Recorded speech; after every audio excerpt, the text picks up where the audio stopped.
way of learning English. Elara harbored a secret dream, a fervent desire to speak English fluently, particularly in the sophisticated cadence of British English. She imagined strolling through bustling London streets, engaging effortlessly with locals. Her current skills, however, felt more like a stuttering bicycle than a sleek sports car. This aspiration often felt daunting, a mountain too steep to climb, yet her determination remained unwavering in its core. The classic question always loomed large: how to learn English effectively? She had tried countless apps, endless grammar drills, and even memorized vast vocabulary lists, but true progress remained elusive. Conversations felt stiff and unnatural, never flowing with the ease she craved. There had to be a more organic, perhaps even enjoyable, way to truly master this intricate language. One day, an old friend, a scholar named Professor Alastair Finch, shared a profound insight. "Elara," he mused over tea, "the most profound way of learning English often begins with the simplest act, reading. Why reading is important cannot be overstated, my dear." His words resonated deeply, a novel approach she hadn't fully embraced before. Professor Finch elaborated on his wisdom, explaining that reading immerses you in the language's natural rhythm and structure. It effortlessly builds vocabulary and context far more effectively than isolated lists. He advised her to choose books she genuinely enjoyed, starting with simpler narratives and gradually progressing to more complex prose. This sounded surprisingly appealing. Elara took his advice to heart. She began devouring classic British novels, starting with children's literature, then moving to authors like Agatha Christie and Jane Austen. Each page was a revelation, a window into new words and phrases, a gentle hum of the language settling into her mind. She found herself truly enjoying the process. The words started to take on a life of their own.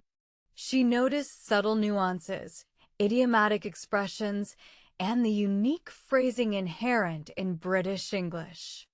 Her understanding of sentence structure deepened organically, without the tedious memorization. This passive consumption was unexpectedly active, forging new neural pathways for language acquisition. Slowly, imperceptibly at first, her internal monologue began to shift. Thoughts started forming in English, sometimes even with a faint British lilt. The language was no longer a foreign entity, but an emerging part of her own consciousness. It was a fascinating transformation occurring within her very being. Her vocabulary blossomed, rich and varied, thanks to the sheer volume of exposure. Words that once seemed daunting now felt familiar, like old friends greeting her on the page. This quiet, solitary journey through countless narratives was laying a robust foundation for the next crucial step in her learning process. Yet, despite her impressive progress in comprehension and reading, Elara still felt a pang of anxiety when it came to speaking. How to talk in English fluently remained the ultimate barrier. Her mind could construct perfect sentences, but uttering them aloud felt like scaling a sheer cliff face. Professor Finch, sensing her hesitation, offered more guidance. "Reading is the seed," he explained patiently, "but speaking is the blossom. You must nurture it." He stressed that merely knowing words wasn't enough. One had to actively engage the mouth and the mind in real-time communication. He then offered what he called talking tips, practical strategies to bridge the gap between passive understanding and active expression. Firstly, he stated, "Don't be afraid of making mistakes. They're your best teachers, guiding you towards accuracy and fluency. Embrace every stumble." Secondly, he continued, "Start with short, simple sentences. Don't aim for Shakespeare immediately. Build confidence by successfully articulating basic thoughts. This gradual progression will prevent overwhelming yourself, fostering a sense of accomplishment with each small victory." Thirdly, and perhaps most importantly, find opportunities to talk, even if it's just to yourself. Narrate your day, describe objects around you, or even hold imaginary conversations. This consistent internal and external practice is truly invaluable. Elara, emboldened by his wise counsel, began to implement these new talking tips. She started narrating her morning routine aloud, describing the mundane details of making tea and toast. It felt awkward at first, a strange monologue in her kitchen. She also found a local English conversation group, specifically one focused on British English pronunciation and idiom. The initial sessions were terrifying.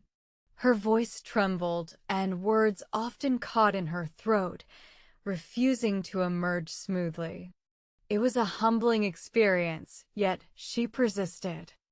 The group members were supportive, and the facilitator, a charming retired teacher from Surrey, was incredibly encouraging.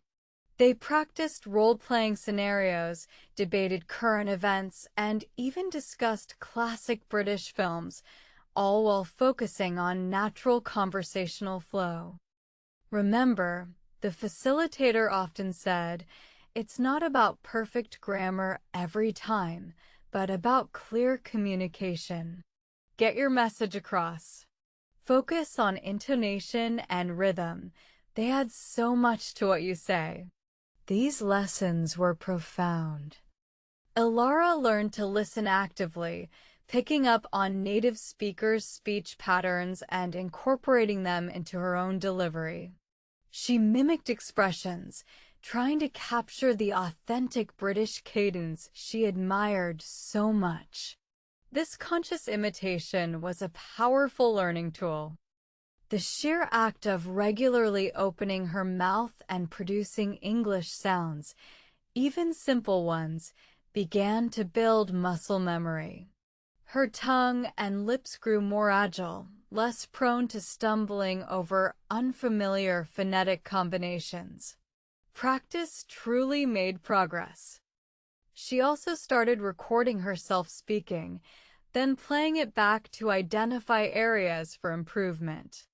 This self-assessment was incredibly insightful. Hearing her own voice allowed her to pinpoint pronunciation errors and awkward phrasing.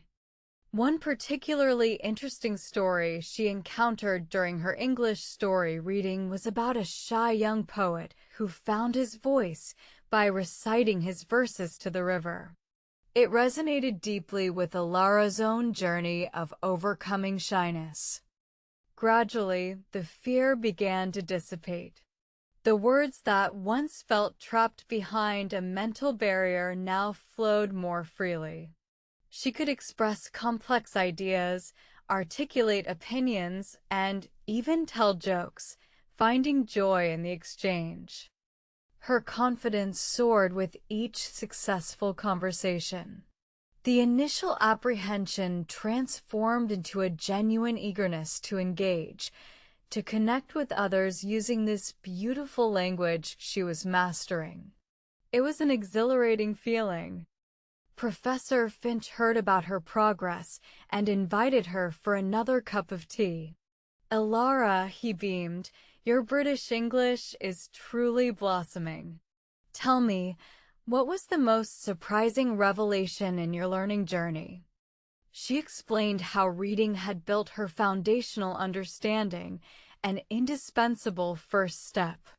It furnished her mind with the raw materials, the bricks and mortar of the language, ready for assembly into coherent structures.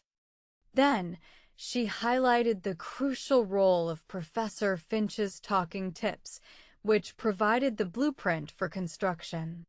They gave her the courage and the specific techniques to use those materials effectively in real-time conversations.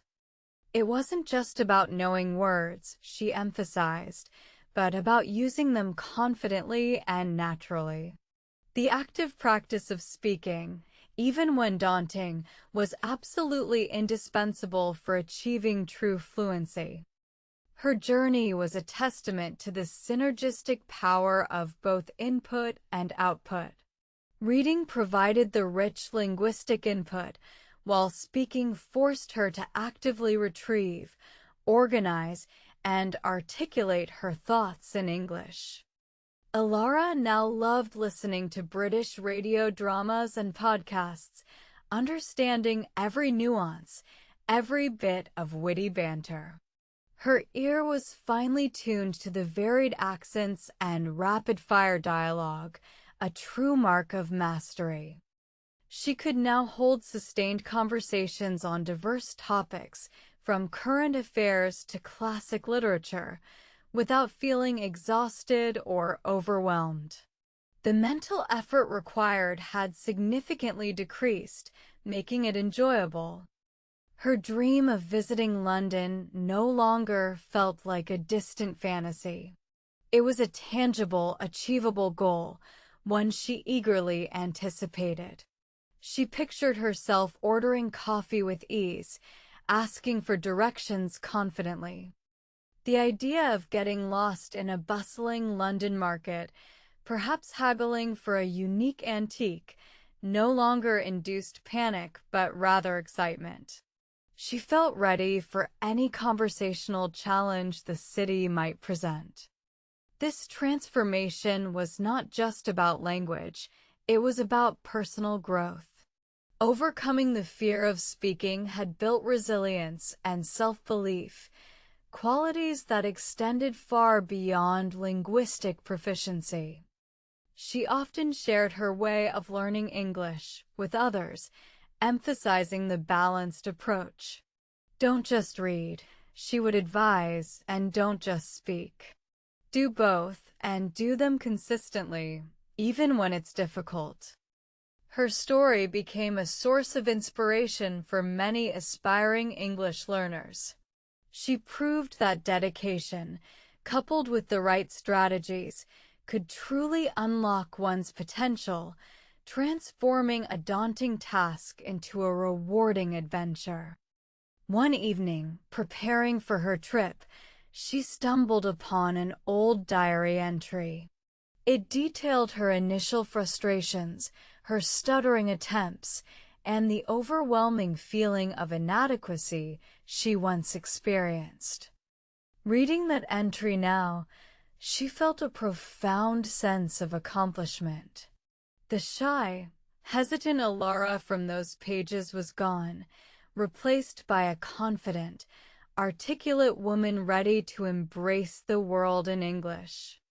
She remembered Professor Finch's words, "Every word read, every sentence spoken, is a brick in the magnificent structure of your linguistic mastery."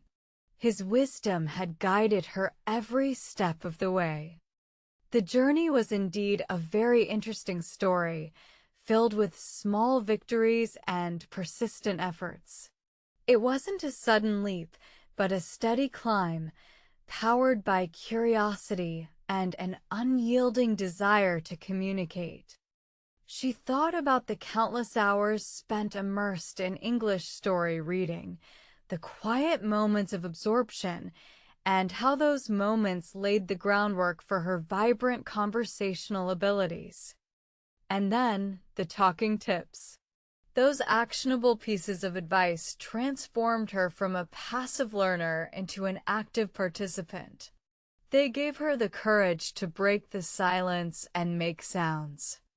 It was a holistic approach, input from reading, output from speaking, and conscious practice of British English nuances. This combination was the magic formula, she realized, for true mastery. Elara decided to start a small online blog, Elara's English Adventure, to share her experiences and help others. She titled her first post, "Let Me Tell You Talking Tips That Changed Everything."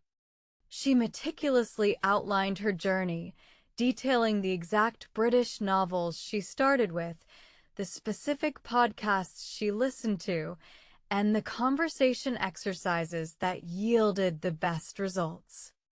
Her way of learning English became a practical guide, demystifying the process for many. She emphasized that consistency, even more than intensity, was the key to sustained progress. "Don't compare your beginning to someone else's middle," she wrote. "Focus on your own progress, celebrate small wins, and trust the process. Fluency is a marathon, not a sprint." She even included a section dedicated to why reading is important, explaining how it silently builds intuition for the language, a sense of what sounds right without conscious grammar rules. Her story, shared online, quickly gained traction. People from all corners of the globe found inspiration in her honest account and practical advice. It was resonating deeply with many learners. Elara realized her own journey had become a very interesting story for others, proving that learning a language is not just about textbooks, but about immersion, practice, and personal growth.